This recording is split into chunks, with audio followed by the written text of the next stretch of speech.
Hi, boys and girls. It's time for Chapter 7 of Bug Brother. Chapter 7 is called Harry in Danger.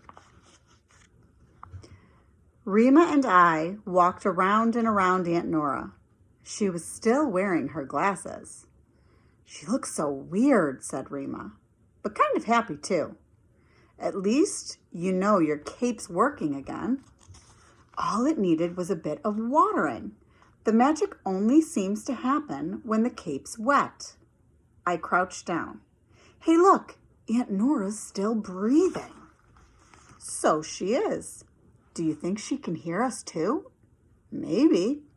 I moved nearer to her. Aunt Nora, I just wanted to apologize for turning you into a garden gnome. Hope it wasn't too much of a shock for you. But you've always liked garden gnomes, haven't you? I stopped. No, I don't think she can hear me. Certainly there was no reaction from Aunt Nora. She was completely still, except for her shoulders, which moved very slightly every time she breathed in and out. So I just gave her a friendly little pat and said, Sorry for the inconvenience. It's probably quite restful being a garden gnome for a little while, said Rima.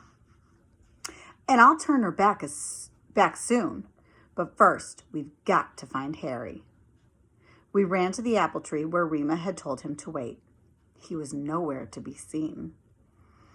Oh, why won't he ever do what he's told? I cried. Where's he gone off to now? Suddenly, we heard a loud snorting noise. It came from next door's yard and made us both jump. Your neighbor's got a terrible cold, said Rima. What's his name? Mr. Granger, I replied absently, but it was Harry I was thinking about. Moments later, I heard something else. Rima, listen. What? Don't you hear it? A buzzing noise, only it's really faint. I can't hear a thing. She looked at me. Do you think it's Harry? It doesn't sound like him, but we'd better check it just the same. Straining our ears, we followed the noise around to the back gate. 3 trash cans were lined up against the wall. A stale smell always hovered over them. And then I saw something that turned my blood to icicles.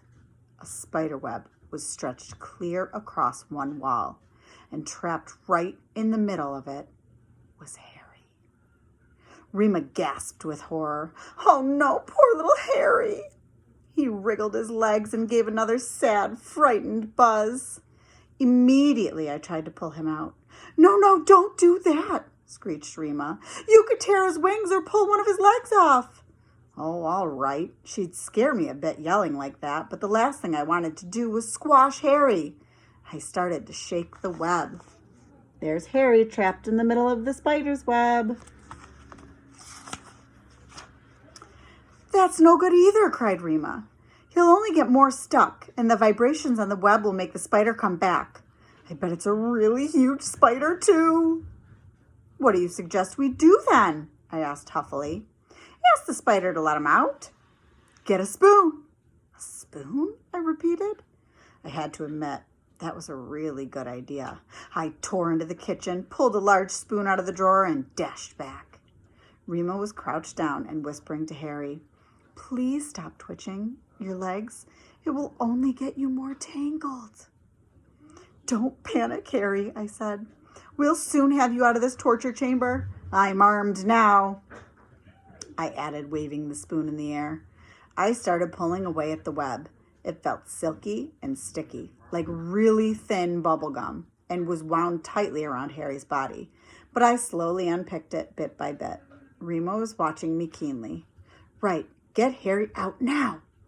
I reached forward with the spoon, but bits of the web were sticking to Harry like glue. Be careful, screeched Rima. I am. He's very delicate, you know. My brother? Delicate? I muttered. Never. But my hand was starting to shake. Steady, steady, I murmured to myself. And then, in one quick movement, I scooped Harry up. Tiny fragments of the web still clung to him, and he was sitting very still.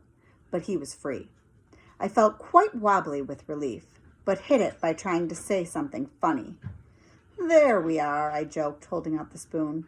One helping of Bluebottle. Would you like anything on it? He's not moving, cried Rima. But all at once, he did move. He fluttered off the spoon and onto my hand. Ah, look at that, cried Rima. He wants to be with his big brother. Well, you did stop him from being a spider's dinner, she studied Harry. I think he's still in shock, she whispered. I blew gently on him and watched the last pieces of the web fall away.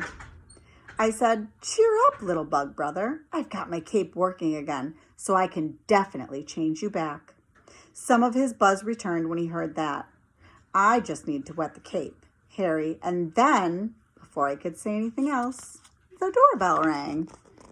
There he is, blowing the last bits of web off of his bug brother. We dashed to the front door with Harry still on my hand. I gazed through the peephole and then gulped. Mom and Dad were home. Chapter 8's coming. I hope you enjoyed it so far.